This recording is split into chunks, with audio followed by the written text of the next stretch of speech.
Hi friends, it's your boy, Cranberry Enthusiast, and welcome back to this fabulous series in which we are actually reading and going through the entire book of Daniel, and we are in chapter 9. This episode, happy episode 9, happy September. If you're watching this in September, this should be coming out in September, but it's not September actually right now. But yeah, let's get right into it, shall we? Because Daniel chapter 9 is going to be very interesting. I have a suspicion. So let's just start right away. In the first year of Darius, the son of Ahasuerus, almost sounds like a dinosaur name, an Ahasuerus. Okay, so Darius's father, predecessor, Ahasuerus, of Median descent, who was made king over the kingdom of the Chaldeans, in the first year of his reign, so Darius's reign, excuse me, I, Daniel, observed in the books the number of the years which was revealed as the word of the Lord to Jeremiah the prophet for the completion of the desolations of Jerusalem, namely 70 years. Okay, so let's pause here quickly, as we do, and yeah, so far, the latter half of this book is, as you are probably well aware, visions and interpretations of visions and various things. This chapter is going to be a little bit different because there's some other things too, but it kind of differs from the narrative format in a sense, but so far it seems like we're going chronologically. The first, like chapter 7's vision was with Belshazzar, or happened during the reign of Belshazzar. Chapter 8 was with Belshazzar, but later, if I remember right. And now chapter 9 we're with Darius, who, if you recall from the 5th chapter, Darius succeeded, what's his name? Belshazzar, there we go. And after Babylon fell, basically, to the Medes and Persians. So, anyway, so it's the first year of Darius's reign. And Daniel observed in the books the number of the years which was revealed as the word of the Lord to Jeremiah the prophet for the completion of the desolations of Jerusalem. I'm thinking of the desolation of Smog now from The Hobbit, but probably somewhat very similar here, namely 70 years. Okay, so I wonder if this is literally, Daniel is reading what we think of today as the Bible book of Jeremiah. I would imagine so. I can't quite think. I don't know. That would be interesting to cross-reference that and see if, because I mean, it's been a little while since I last read Jeremiah, but I don't recall there being a specific thing talking about there being 70 years in the book of Jeremiah, but I could be entirely wrong about that. In fact, I probably am wrong. But anyway, so that's very interesting. Let's continue. So I gave my attention to the Lord God to seek him by prayer and pleading, with fasting, sackcloth, and ashes. I prayed to the Lord my God and confessed and said, O Lord, the great and awesome God, who keeps his covenant and faithfulness for those who love him and keep his commandments, we have sinned, we have done wrong, and acted wickedly and rebelled, even turning aside from your commandments and ordinances. Moreover, we have not listened to your servants the prophets, who spoke in your name to our kings, our leaders, our fathers, and all the people of our land. Righteousness belongs to you, Lord, but to us open shame, as it is this day, to the men of Judah, the inhabitants of Jerusalem, and all Israel, those who are nearby and those who are far away, in all the countries in which you have driven them, because of their unfaithful deeds which they have committed against you. Open shame belongs to us, Lord, to our kings, our leaders, and our fathers, because we have sinned against you. To the Lord our God belong compassion and forgiveness, because we have rebelled against him, and we have not obeyed the voice of the Lord our God, to walk in his teachings, which he set before us through his servants the prophets. That's not the end of the prayer, but let's just pause here and note, so what's going on? So you probably can already tell. So basically, Daniel reads Jeremiah's prophetic statements, and so Daniel is praying for his people, basically. That's actually the subtitle here, Daniel's prayer for his people. And he seems to be praying very openly and very honestly, which is typically a good thing to do when you're talking to God. Um, and yeah, and so anyway, I, I think I mentioned before, but Daniel is one of my favorite like Old Testament figures, personality wise, and just I mean really like his yeah, this is very very very refreshing here, in my opinion. So let us continue here. Daniel's prayer continues. Indeed, all Israel has violated your law and turned aside, not obeying your voice. So the curse has gushed forth on us, along with the oath which is written in the law of Moses, the servant of God, because we have sinned against him. Him meaning God there, most likely. Not Moses, I don't think.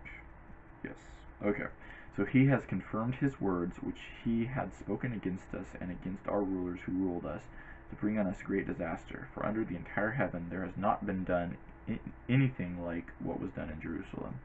Just as it is written in the law of Moses, all this disaster has come on us. Yet we have not sought the favor of the Lord our God by turning from our wrongdoing and giving attention to your truth. So the Lord has kept the disaster in store and brought it on us. For the Lord our God is righteous with respect to all his deeds which he has done, but we have not obeyed his voice. And now, Lord our God, you who brought your people out of the land of Egypt with a mighty hand and made a name for yourself, as it is this day, we have sinned, we have been wicked.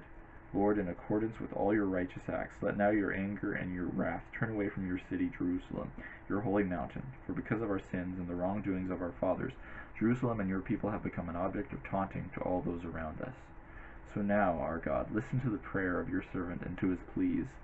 And for your sake, Lord, let your face shine on your desolate sanctuary.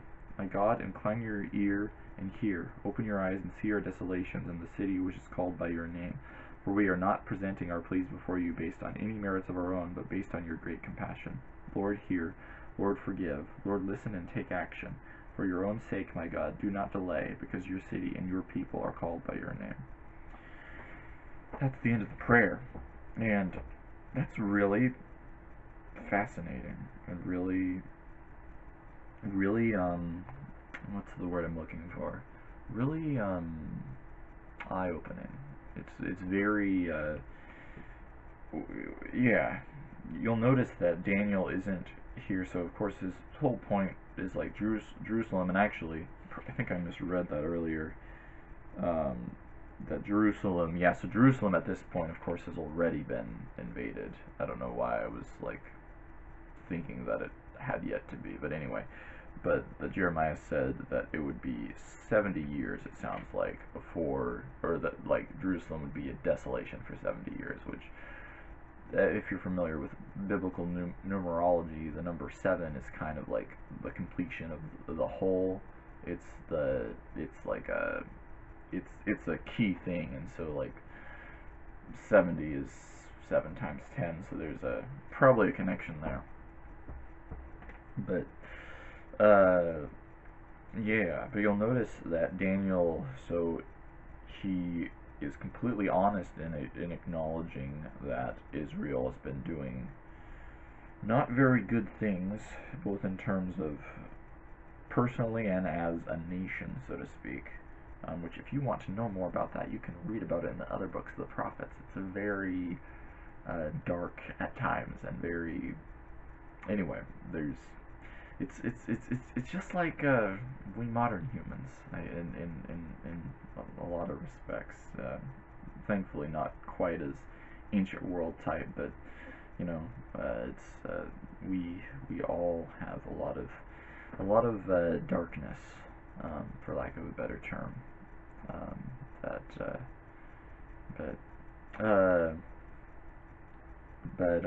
Yeah. So now it's interesting because at the end of the prayer, Daniel specifically was like, he beseeches God to like basically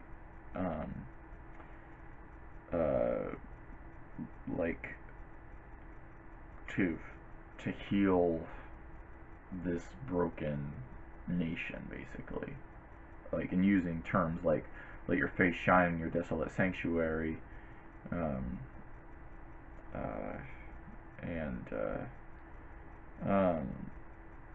let now your anger and your wrath turn away from your city, Jerusalem. Which typically, I mean, you think about, God's anger and wrath. I don't know about you, but typically when I hear those imageries, I think of kind of like a pagan god type fury throwing thunderbolts and stuff. But it's interesting when you look at the biblical, and to be fair, I think a lot of people in the Bible have that understanding of God. Even various prophets seems like that's at least the mental image that they tended to think about. But it's really interesting especially when you look at Jesus and what he says and does, defining God's wrath and anger.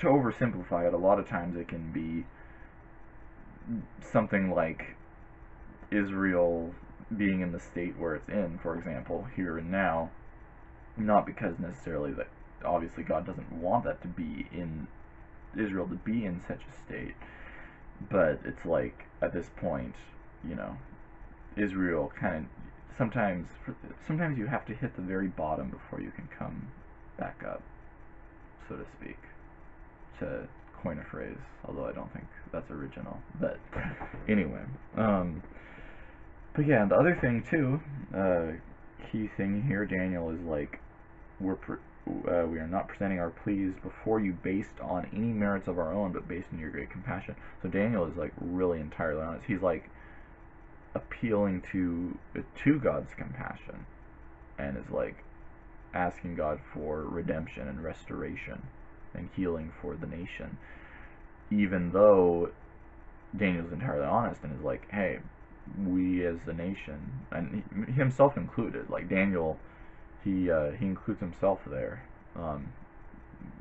saying that we have sinned, done what is wrong, done all sorts of horrible things, and yet he has the audacity, one might say, but really a confidence in asking God for redemption, restoration, for God to hear, to forgive, to listen, and take action, and again, being entirely honest and being like, no, we as the nation of Israel, we don't deserve this. There's nothing we can do to merit it. We have no merits for this at all. It's literally just asking God to do this because of who he is, so to speak, which is really something I think would be quite beneficial to be thinking about a lot when you really think about it. But yeah, let's continue because the chapter doesn't end here. So this is Daniel speaking, or narrating, so to speak. While I was still speaking and praying, and confessing my sin and the sin of my people Israel, and presenting my plea before the Lord my God in behalf of the holy mountain of my God, while I was still speaking in prayer, the man Gabriel, whom I had seen in the vision previously, came to me in my extreme weariness about the time of the evening offering. So, shout out, Gabriel is back. And yeah, shout out that he came to Daniel in Daniel's extreme weariness, which, if you can imagine, especially if you're grieving, if you imagine your whole country and family and everyone you are familiar with, and your whole culture is like, I don't know, like it would make sense. So Daniel would be weary. So let's continue. And he, meaning Gabriel, instructed me and talked with me and said, Daniel, I have come now to give you insight with understanding. Excuse me, insight with understanding. Side note, sounds like a type of like school curriculum or something. Insight with understanding. 3rd edition. Hewitt Packard Press or whatever. No, that's the computer company. Anyway. At the beginning of your pleas, continuing the text here, at the beginning of your pleas, the command was issued, and I have come to tell you because you are highly esteemed. So pay attention to the message and gain understanding of the vision. Okay, so Gabriel is like, so he's has come to tell Daniel some things, and to give him insight with understanding. And then he said, at the beginning of your pleas, the command was issued. So it was like Daniel just began praying, and then the command was issued. Presumably, like God gave the command. I guess here that would make sense.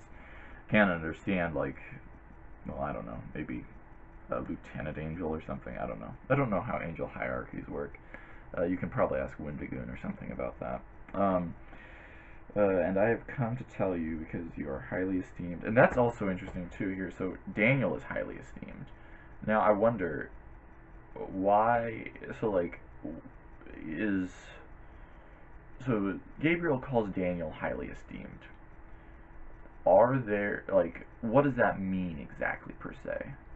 Like, because obviously, the question being of like, is this exclusive to Daniel and maybe a few select others, or is this like actually a revelation of like God's universal love and God being love, so to speak? That's my question, which unfortunately, and because I tend to lean toward more than the kind of the more, not necessarily the thing that I would want it to be per se, but I tend to think that it's more something specific to Daniel, because also, you know, we've been looking at who Daniel is, and even in this chapter with the way that he's praying, he's like, he's highly esteemed, and part of that I think is through his nature and character, whereas like, say Belshazzar, I don't think Gabriel would say that Belshazzar is highly esteemed. I might be wrong. This might be the highly esteemed thing might be that God values Daniel, and like God values everybody, and so it's like Daniel's maybe the only one who hears it because he's the only one who is actually like listening to God kind of in this time, or at least in this particular thing. But anyway, so Gabriel's like, pay attention to the message, gain understanding of the vision. All right. So here we go. So Gabriel continues, 70 weeks have been decreed for your people and your holy city to finish the wrongdoing, to make an end of sin, to make atonement for guilt, to bring in everlasting righteousness, to seal up vision and prophecy, and to anoint the most holy place. Whew, that's a very thick sentence here. So 70 weeks, which I wonder if the weeks here are like represent years, because sometimes, especially in Old Testament prophecy, I've heard times can mean different things. For instance, like well, here's one example, like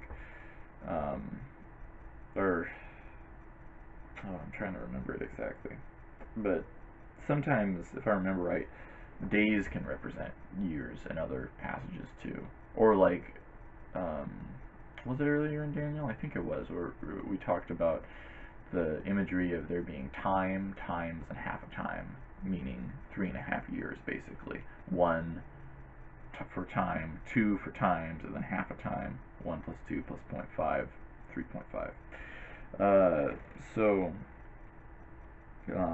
Yeah, so I would think, so that would probably be like the period of destruction referred to earlier in the chapter, revealed as the word of the Lord to Jeremiah at the beginning of the chapter here. So 70, and because it does say 70 years, right? Yep, 70 years. So okay, so and now decreed for your people in your holy city, meaning Jerusalem, to finish the wrongdoing. Which I wonder what that exactly, to finish the wrongdoing, like so that people can like come to the end of their sin, or like run out of sins to commit, or which, well, I don't know, or at least to finish so that the wrong, and the next phrase here is to make an end of sin, and to make atonement for guilt, to bring in everlasting righteousness, to seal up vision and prophecy, and to anoint the most holy place. So here's just that right there. This desolation that is greatly distressing Daniel, tiring him out, it's really a horrible, painful thing. Judgment, I think we can clearly look at it, but even though it's judgment, what does Gabriel say here? It's been decreed for Israel and Jerusalem, and what's it been decreed for? These 70 weeks, which I'm assuming here that it means the 70 years. Again, you can fact check me. Don't take everything I say as complete factual. You gotta make sure that the things are on the right page, because I am To quote a great theologian, I am not a trained theologian. But anyway, so with that assumption, I mean, look at this here. What is the purpose of this desolation? To finish the wrongdoing, meaning to like bring an end to it, to make an end of sin, to make atonement for guilt, to bring in everlasting righteousness, to seal up vision and prophecy, and to anoint the most holy place. Like, these are good things. Like, it is redemption and restoration. And so it's almost like Gabriel's talking about a redemption and restoration that's happening even in the midst of judgment, which is really interesting here, at least to me. Like what? You mean that, like, even if someone, well, and I don't know, let's say back then, using this just as an example, you mean that even though Israel was committing all these horrible things, that God is still bringing about redemption for them despite all of that? And it's like, well, wow, that seems to be in that case, like, it's like the desolation is kind of like a mercy, a step to the restoration that Daniel seems to be praying for. And so that's, yeah. Anyway, let's continue. Gabriel continues, so you are to know and understand that from the issuing of a decree to restore and rebuild Jerusalem until Messiah the Prince, there will be 7 weeks and 62 weeks. It will be built again with streets and moat even in times of distress. Okay, that's also a very thick sentence. So you are to know and understand that from the issuing of a decree to restore... okay. Oh, okay, so it's talking about... So, it's a timeline. The issuing of a decree to restore and rebuild Jerusalem. So there's that. There's an issuing of a decree, which, if I remember right, Cyrus... the king, I think, who directly follows Darius, or he's sometime after Darius, he gave a decree to restore and rebuild Jerusalem. So basically, there's a decree coming, Gabriel says, and so there's that, and so between that until Messiah the Prince. Now that's very interesting. Now, my first thought here is that this is referencing directly to Jesus, which, as long as, like, we can trust the NASB translation of whatever they're translating as Messiah the Prince, because sometimes things are translated where it's assumed that it's talking about God, and it may not necessarily be, but it also may be in a way too. So anyway, but let's just, for now, assume that it's talking about Jesus, because it says Messiah the Prince. So there will be 7 weeks and 62 weeks. And so... and now, if we're continuing with the weeks thing, that would be 7 years and then 62 years. Which, so many questions here. Why did they not just say 69 years? Because 7 plus 62 is 69. And so,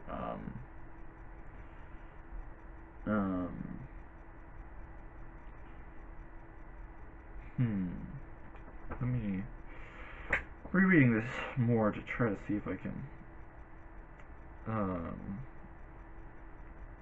but yeah, so I don't know, because it seems like it's, yeah, because if I remember right, this time now is about 400, 500 years before Christ, and so I don't think it was just like 69 years after Cyrus gave the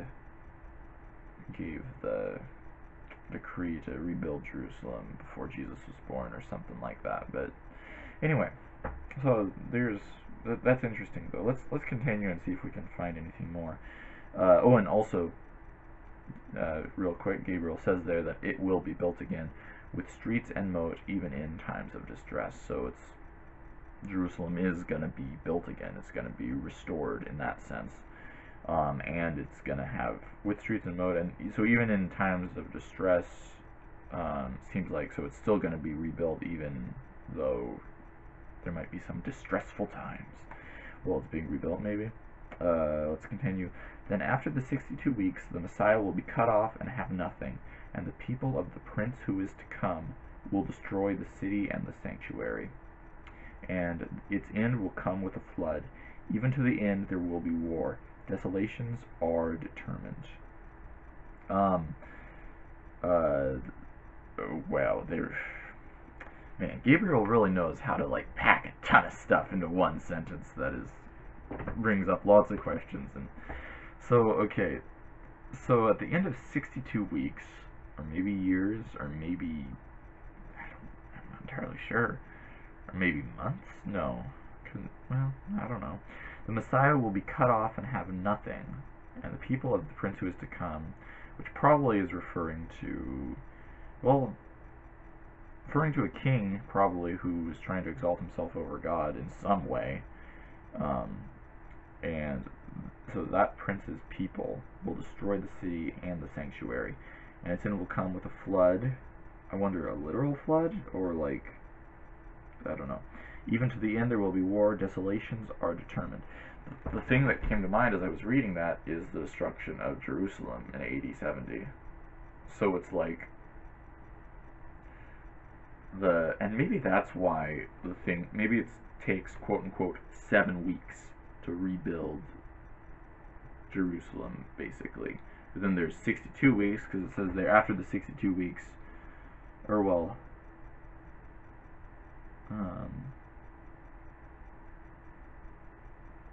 except, well, I don't know.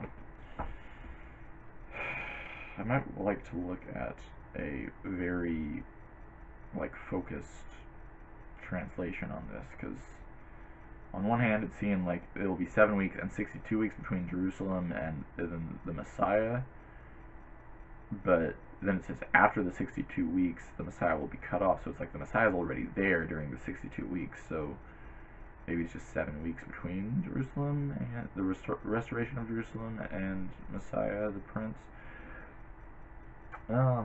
Yeah, this is kind of difficult to understand with my current knowledge, but yeah, again, AD 70 comes to mind, and the destruction of the temple. It says desolations are determined. By that, I would venture to say that I don't think this is God pulling all the strings, so to speak, and making people commit horrible, evil things and bringing about desolations. I think it's really like God knows how things are going to go, and so they're determined in the sense that God knows what is going to happen. But people are still making real choices.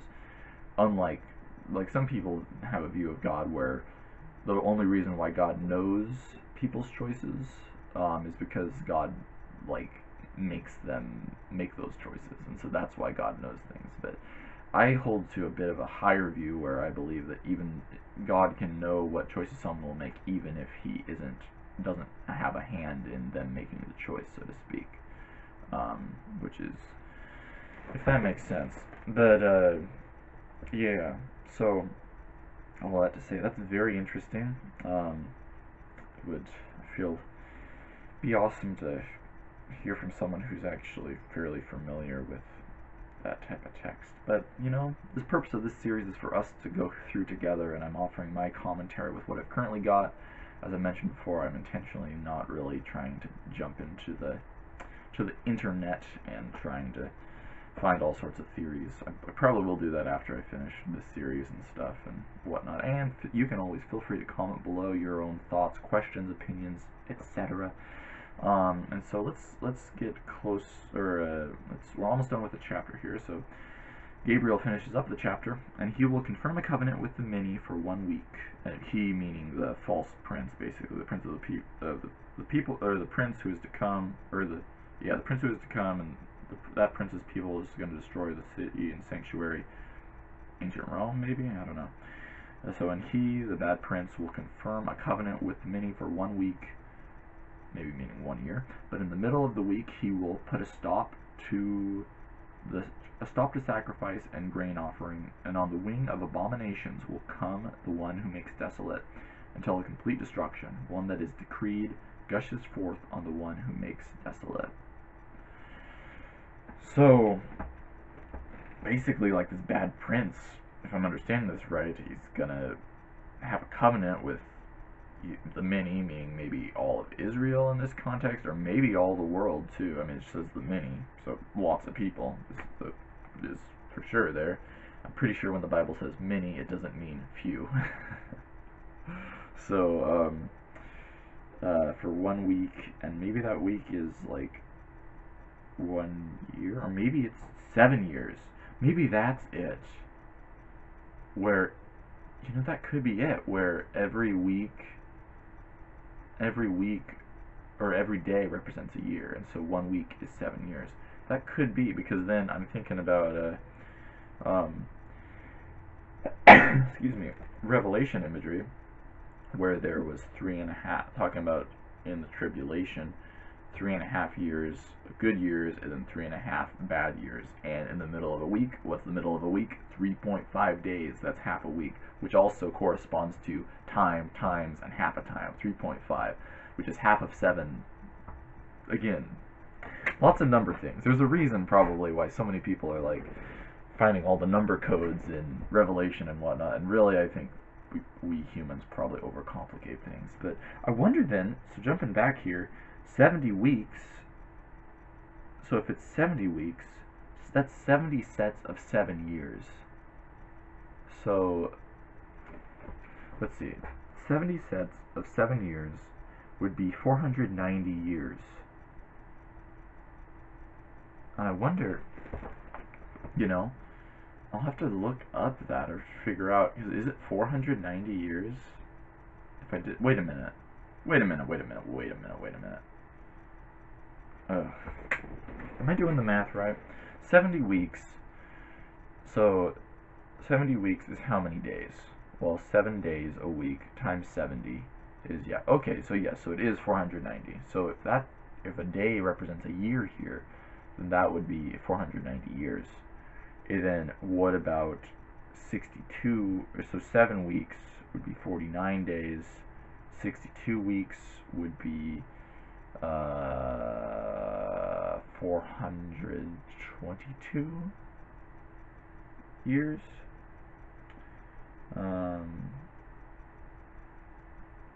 Or no, 432 years, right?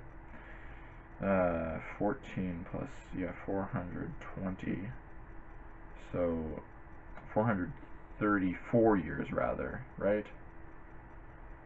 Oh, it's much too early in the morning to be doing math, and it's 3 something in the afternoon. But yeah, so so I wonder, would the 70 weeks be overlapping there? Unless, wait a minute, hold on, because 7 weeks plus the 62 weeks, 69 weeks, so it's like all except, oh, okay, I kind of get that now, so it adds up. So there's 70 weeks at the beginning when Gabriel's talking about it. Then he mentions 7 weeks, so a period of 7 weeks, which still is a bit unclear to me what that exactly looks like, but there's a set of 7 weeks. And then there's 62 weeks. And then there's a final week. And so then it's going to be like very, very dark, and a night of evil will reign, it seems like. On the wing of abominations will come the one who makes desolate, someone who makes things desolate until a complete destruction, one that is decreed, gushes forth on the one who makes desolate. So even with this one who makes desolate, which is like a mysterious, like, thought or like reference to, it's kind of a cryptic image there. A complete destruction will happen to that particular one who makes desolate. And that's where the chapter ends. So before we go, as you know from the previous couple chapters, we've been trying to see, because Daniel, the book of Daniel functions like a V, where you start with chapter 1, 2, 3, 4, all the way down to 6, and then you go 7, 8, 9, 10, all the way up to 12 on the other side. And so as well, you probably already know, 6 and 7 are supposed to kind of go together, 5 and 8 are supposed to go together, and 4 and 9 are supposed to go together. So if you remember from Daniel chapter 9, that's the whole thing about Nebuchadnezzar kind of losing his mind and being humbled, and basically God's judgment being a mercy to him, which is interesting too, because okay, Daniel's humbling himself like Nebuchadnezzar eventually did. In there's a talk of sin and arrogance, like Israel's sin and whatnot, and Nebuchadnezzar's sin in chapter 4. Then there's also the theme of redemption, even in the midst of judgment, as we kind of talked about a bit, even with the midst of awful things happening, but ultimately God bringing a good purpose out of it. So that's what comes to mind right away. Daniel hears from an angel. Sounded like an angel. Did an angel speak to Nebuchadnezzar in chapter 4? I'm trying to remember now. Oh yeah, well, a voice came from heaven, it says in chapter 4. So yeah, very, very, very interesting. And so, yeah, but that's about all the time we have for today. Remember, kids. And so, yeah, I think that's about it for Daniel chapter 9. So, very, very interesting. Lots of stuff to keep in mind. Reoccurring theme that I think kind of fits is, let's be more like Daniel and have the humility and try to know God for who he is and recognize things for as they are. And so yeah, but thank you all so much for watching. Stay tuned for next month when the next video of this series drops. We'll be going in chapter 10, more visions and stuff. Things are going to get even more wild, I'm sure. And we'll see how next week corresponds to the fiery furnace in chapter 3 as well, if we can see any connections. But in the meantime, have a fabulous day.